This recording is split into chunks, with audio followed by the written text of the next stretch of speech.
Hello, good evening. Welcome to North West Tonight with Roger Johnson. Monday evening. Thank you for your company. Our top story. Pharmacies warn that they may reduce services unless the government changes the way that they're funded. Many have already closed because they say they can't make enough money. Also tonight, investigations continue after a fatal house fire in Kirkby Lonsdale in which a man died. Crews still remain in attendance. We are hitting some hot spots and pockets of heat in the building to ensure that the fire is out. Mackenzie has a good day after all. Everton roll out the red carpet for an Aussie fan who missed the derby. It's surreal, you know. I didn't think they'd care this much, to be honest. You know, all I really did was come from Australia for the derby, so I'm really surprised I've gotten this much attention for that.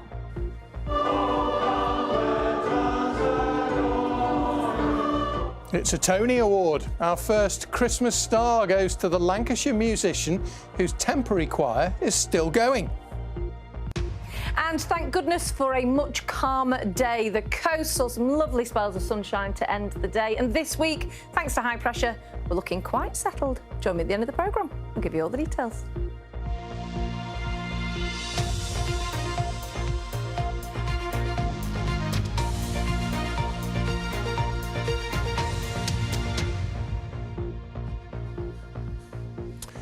There's a warning tonight that the North West's pharmacies are preparing to reduce opening hours from early next year unless the government changes the way that they are funded. Services like home deliveries are also under threat. Dozens of pharmacies have closed here over the past couple of years, saying that they can no longer afford to continue. Now, BBC North West has been given exclusive access to figures which show that this region is one of the hardest hit in the country. Here's our health correspondent, Jill Dummigan. Mid-morning and this pharmacy's heaving with customers, including John, who's popped in for a prescription but has now found out his blood pressure's unexpectedly high. They said you wanted to get your blood pressure checked. I'm on blood pressure medication, so I've got to check that it's high. So you've got to go back to the GP? Yeah. And you wouldn't have known that if you hadn't come in? No. Susan's getting flu and COVID jabs after missing her slot at the GP because of a chest infection. We were just passing in the car, so this gentleman kind of offered to have her here. What would you have done if you couldn't get it in a pharmacy? I'd have been lost, really, you know. Yeah. Do good work. We need more money. And money's at the heart of the problem for pharmacies like these.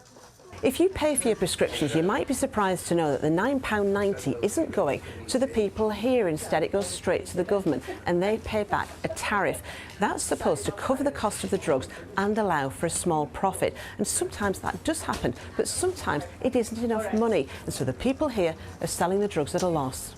And classic examples would be cholesterol-lowering drug, ezetimibe last year, was meant to be about £1.80. It's soared in price up to £12 or £14, and we never got that figure back, even when the government adjusted it. So the bottom line is you're losing money on some drugs? I am, and 85% of pharmacies are losing money. In the past 2 years alone, 84 pharmacies have shut up shop in the North West, almost half of those in Cheshire and Merseyside. Liverpool's been one of the worst affected areas in the country. A national vote last month returned almost unanimous support for industrial action, which is due to start next year. It's far better to have a reduced pharmacy network than no pharmacy network. If we can't have our foundations of our pharmacy contracts fixed, or at least in line with inflation, all these wonderful things that the government wants us to do to help take the pressure off accident and emergency and other pressures of primary care will implode. The government says community pharmacy has a vital role to play to move the focus of care from hospitals to the community, and they inherited a system which has been neglected for too long and isn't supporting pharmacists. John says he's had words from successive governments for years. He wants action. Because things are just crumbling. It's not just at the edges now, it's falling in. It's just ridiculous. Jill Dummigan reporting there. She's here. Pharmacies are losing money with some drugs then, Jill. But the fact is they don't have an option whether or not to stock them. They have to buy them in. They do, yes, it's a legal obligation. Now, you heard John Davey there talking about huge rises in drug prices. What happens is the NHS tends to pay less for drugs than many other parts of the world. So sometimes manufacturers just decide to sell them elsewhere. The pharmacists then have to access more expensive versions, but they often don't get all of that money back. Now, they're hoping the government will come up with an offer which means no industrial action. But if they do reduce opening hours and the services they provide, that'll have a big impact because they're doing more than ever, particularly because of the shortage of GPs. And that's particularly important in winter because if people can't see a GP, if they can't see a pharmacist, well, A&E's always open, and the government is desperate to avoid pressure there at all costs. Yeah, they don't want people going to A&E, absolutely, unless they need to, obviously. Jill, thank you very much. Jill Dummigan there. Now, an investigation is continuing tonight after a man in his 40s died and another was injured in a fire in Kirkby Lonsdale in Cumbria. More than 70 firefighters dealt with the blaze yesterday, which saw people forced to leave their homes and nearby guest houses. Jonas Muller spent the day there and sent this report. Kirkby Lonsdale in the focus of intense activity today. Roads and alleyways closed to the public. At its height, around 70 firefighters tackled the blaze yesterday. When it ripped through a flat, a man in his 40s died, another was injured. Rowan Shepherd lives next door to where the fire started. If that wall goes this way, it'll go right through my flat. So this happened really early yesterday morning? Yeah, five. You must have been absolutely... But I've left my phone and it's got all bank cards in, my prescriptions. I've got a 90-year-old mother and a disabled brother, and I do the shopping on Sunday and I can't get anything out. People were evacuated from nearby B&Bs, commercial properties and homes. 50 people needed emergency accommodation. It's been a major incident and quite a severe fire. Crews have worked against some challenging situation. So at the moment, crews still remain in attendance. We are hitting some hot spots and pockets of heat in the building to ensure that the fire is out. The Christmas fair, which is vital to the local economy for the winter months, was cancelled. The local MP said the day of joy had turned to tragedy. This cordon will remain in place to allow structural engineers to carry out their investigations and assess the damage to buildings. Visitors, residents and businesses affected have been told a reception centre remains open at the Methodist Church. This community has pulled together to help people in their time of need. Well, the priority now is to support and provide welfare for those people who have been affected from their homes and from the businesses, and really to pull all the different community groups together. The fire has been devastating for this historic market town, and it will be a number of days before it gets back to normal. Jonas Muller, BBC Northwest, tonight, Kirkby Lonsdale. Now, here's a question for you. What links the Labour MP Patrick Hurley, the Independent MP Rebecca Long-Bailey and the Conservative peer Graham Brady? Well, this is a clue. They're all supporting a campaign by a Bolton businessman to solve the problem of how to fund hospices. In fact, 80 MPs have backed Corin Dalby's idea to use the first £100 million paid in fines by the banks every year directly to support hospices. They all have to raise millions every year, as you know, to fund the end-of-life care that they provide. And Mr Dalby will be joined by MPs when he delivers a petition to the Prime Minister tomorrow. As our political editor, Annabelle Tiffin, now reports.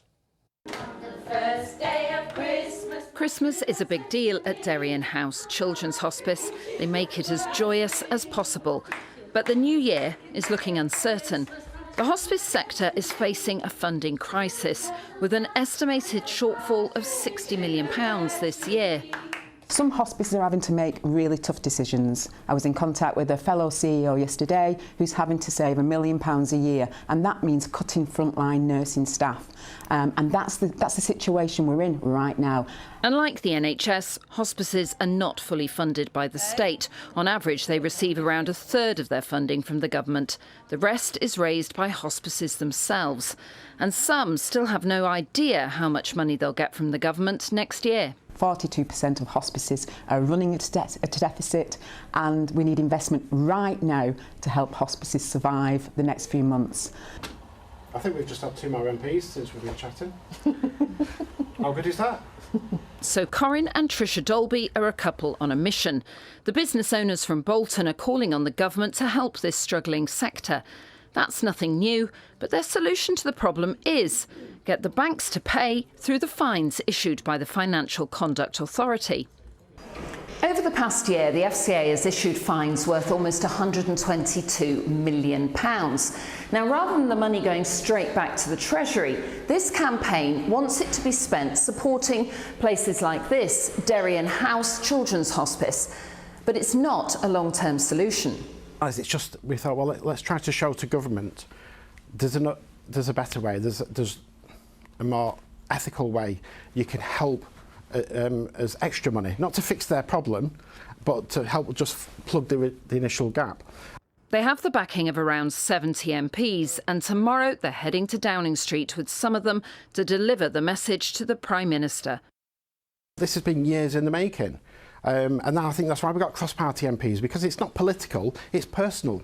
Hospices are there for their community. Now, the hospices, and certainly the 30 that we've got on board, are asking the community now to be there for them.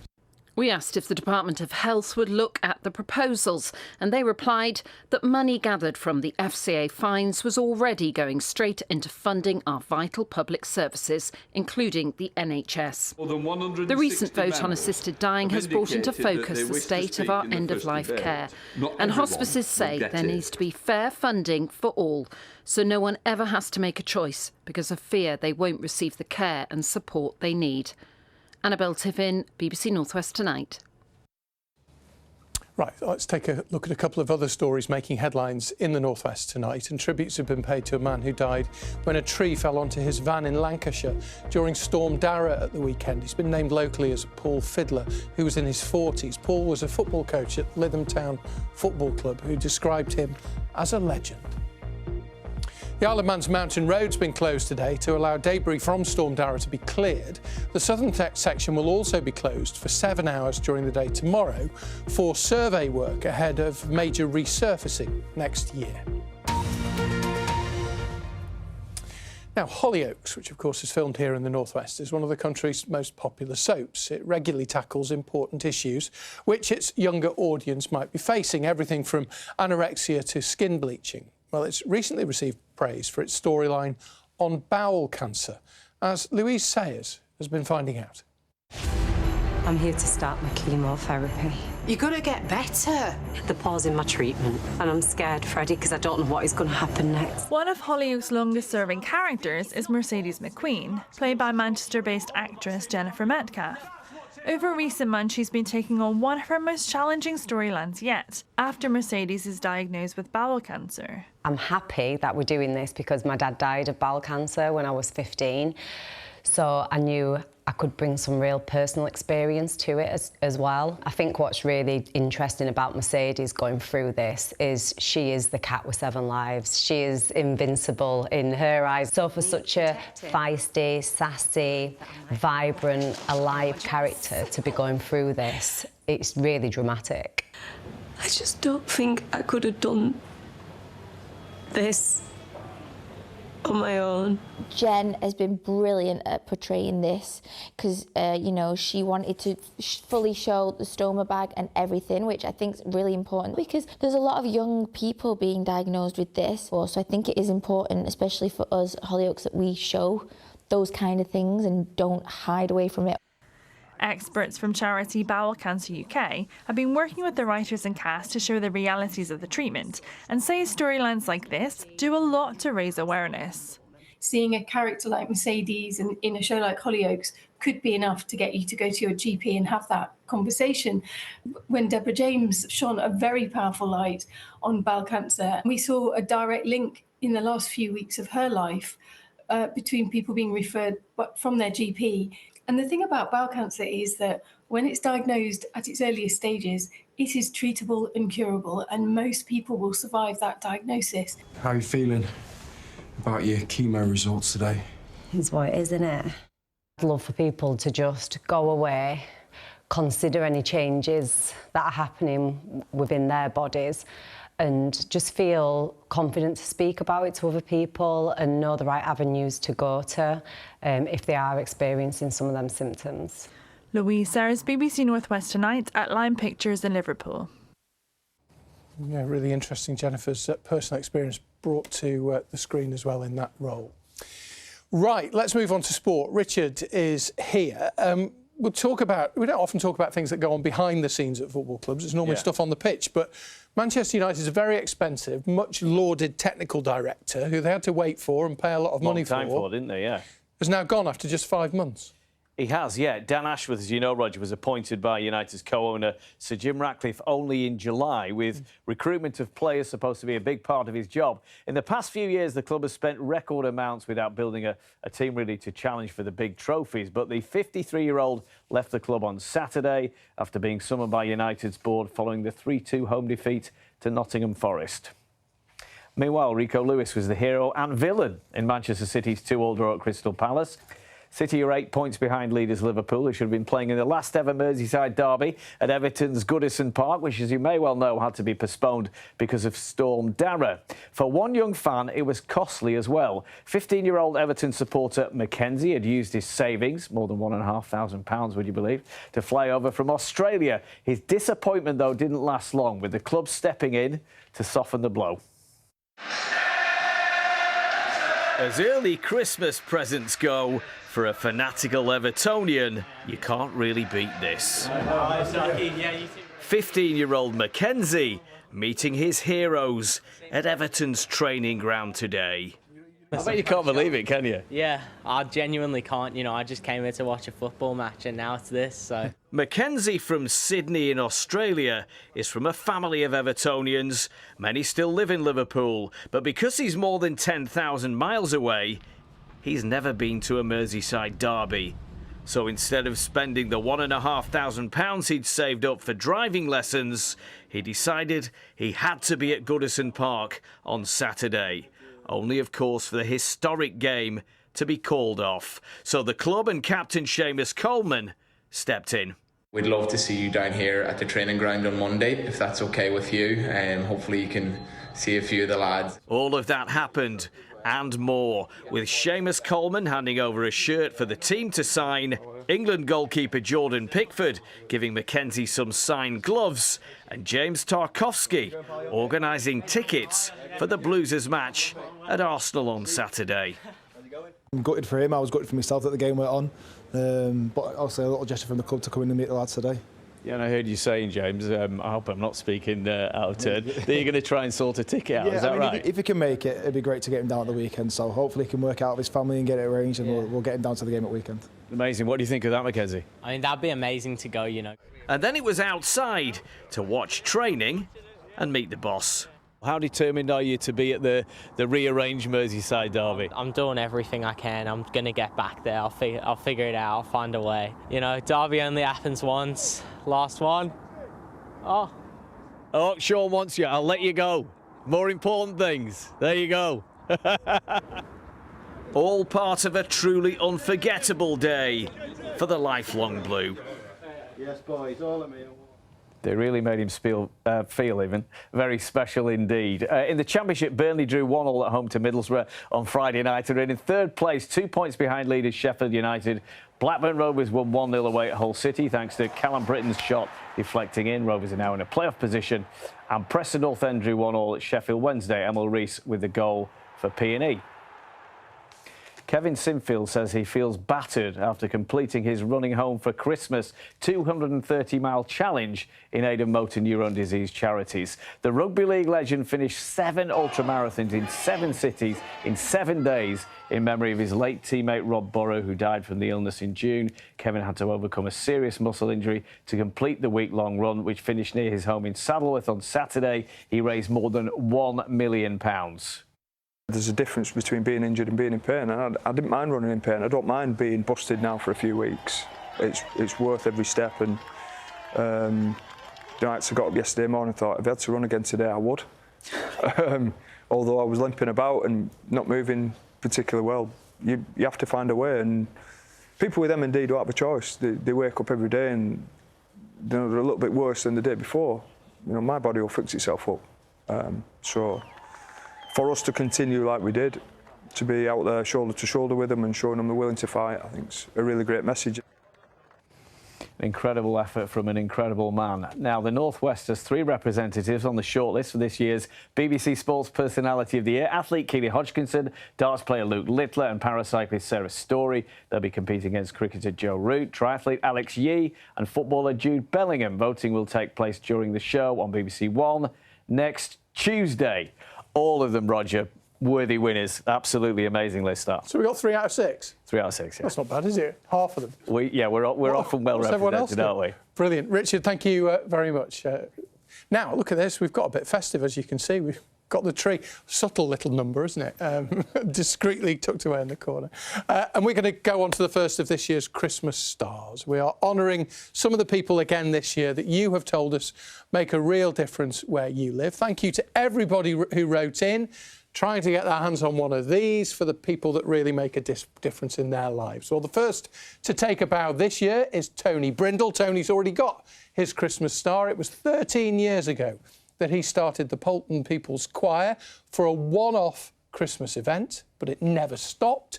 It's now got 70 members who nominated him for his star, and Ian Haslam took one of these along to give him a surprise. The Poulton People's Choir in full flow, with musical director and unsuspecting Christmas star Tony Brindle at the piano.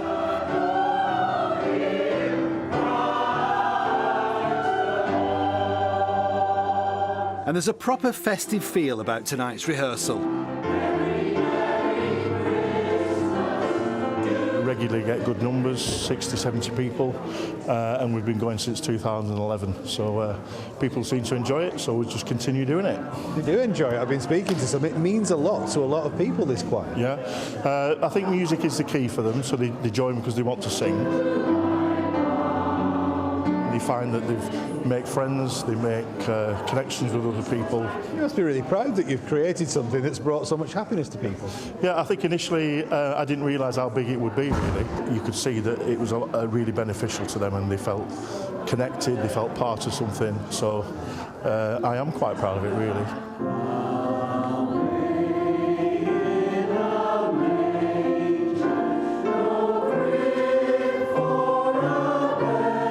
Dave, Sarah, this is a BBC North West Tonight Christmas star. Ooh, indeed, yeah. If you drop it, the consequences will be catastrophic. Sarah prompted me, so it's her fault to write in. He started all of this, he's managed to keep it going through thick and thin and through his own health problems as well. He really deserves to be recognised because he just continues to be enthusiastic about the choir and singing within the community and all the benefits that brings.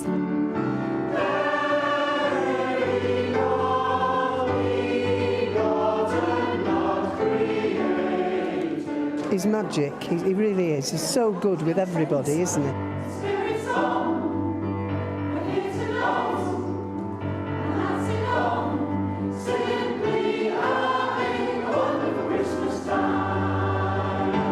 Time then to present Tony with a Christmas star. Thanks for having us tonight, everybody. Great to see Bananarama and Westlife down here and all the other key members of the choir, Voices of Angels. Yeah, we are actually here for you tonight, actually, Tony. You're having a laugh, aren't you? Well, you are having a...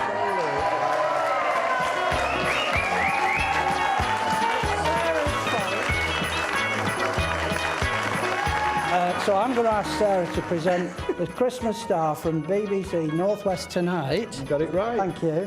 To Tony for all the hard work he does. And the community.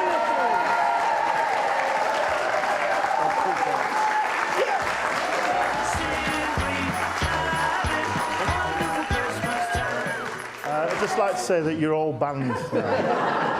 I'm very happy to accept this on behalf of you as a group of people because you make the choir. I just play the piano and just wave my arms around. But I'm very grateful, thank you very much. And you did a very good job at keeping a secret.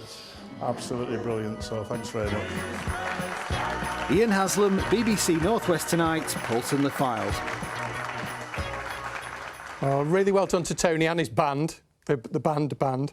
Interesting little line in there from Ian. He said, drop it and the consequences will be catastrophic. Keep watching this week. there's an absolute classic coming up, which will go down in the outtake history of Northwest tonight. A classic Ian moment. Well, it wasn't necessarily his fault, but it's worth watching. Anyway, Storm Dara has gone. The tree is up. You've been busy, haven't you? I know, I've not stopped. Well done, you. To the bone. The storm has gone. It was a very, very windy weekend. We did get gusts on the Isle of Man, 72.5 mile per hour wind gusts. That was our maximum. Thankfully, the winds calmed down. They continue to ease as we head through tonight. So this is the scene at the coast today, St Anne's on the Sea. Thanks, Windy Miller, for sending that one in. Not quite anywhere near windy as it has been. And Anne in Rayno, Cheshire East. We saw a little bit more in the way of cloud here, but beautiful photos. Thank you for sending those in. If you want to send me them, you can do. Join me on socials. You can see how they're. Or you can become a BBC weather watcher and let me know what it's like in your part of the world. So this week, well, the good news is that high pressure is continuing to build in, and that means it's going to be relatively calm. It will be quite chilly. It doesn't mean wall-to-wall blue skies, I'm afraid. We will see variable, at times large amounts of cloud, but calm. And the rain where we get it will really be quite limited. So all in all, a settled week. You can see here on the pressure chart, high pressure is continuing to build in. It'll be well positioned over us as we head through tomorrow, Wednesday as well. The front's just skirting to the north of Scotland, so it's not really going to give us too much problems until we get towards the end of the week. Through this evening and overnight, thicker cloud is likely to produce a little bit of drizzle. Amounts will be small. Clearer skies towards the north of Cumbria for the Isle of Man as well. The winds will start to ease down. Temperatures looking around about 1, 2, 3 degrees. So, yeah, there'll be a patchy frost in the morning, but nothing too sharp to write home about. It'll just be a chilly start to your day. But the best of the sunshine for the Isle of Man, for coastal parts at first. A bit more in the way of cloud starts to push in into the afternoon. And again, over the Pennines and the Fells, that could give us a little bit of light rain and drizzle. Temperatures tomorrow, 6, 7 degrees. That's the average for this time of year. It'll probably feel more like around 3 or 4 degrees. It's a northeasterly breeze, so there's a chill in the air. But high pressure stays with us as we head through Wednesday, Thursday and Friday, though we do start to see a few subtle changes. A warm front through Thursday will make it a little bit damp in the air, and a cold front will freshen things up into the weekend. But for Wednesday, we're looking at some cloud, some mist and murk around in the morning, and then a lot of cloud into the afternoon. Again, thick enough for a little bit of light rain and drizzle. Temperatures still feeling chilly, 6 or 7 degrees. So after your little bit of fairy work on the tree, have you done your one at home? Yes, 3 weeks ago I put that tree up. You're having a laugh, really? No. I'm like Elf on speed. I've got a black and white hat that says Bar Humbug on it that a friend bought for me, and I had a bit. We shouldn't get on. I got it on a bit of a hump with the lights, but I did it at the weekend, so that's good. Better. Yeah. Thank you for watching. Have a great evening. Take care.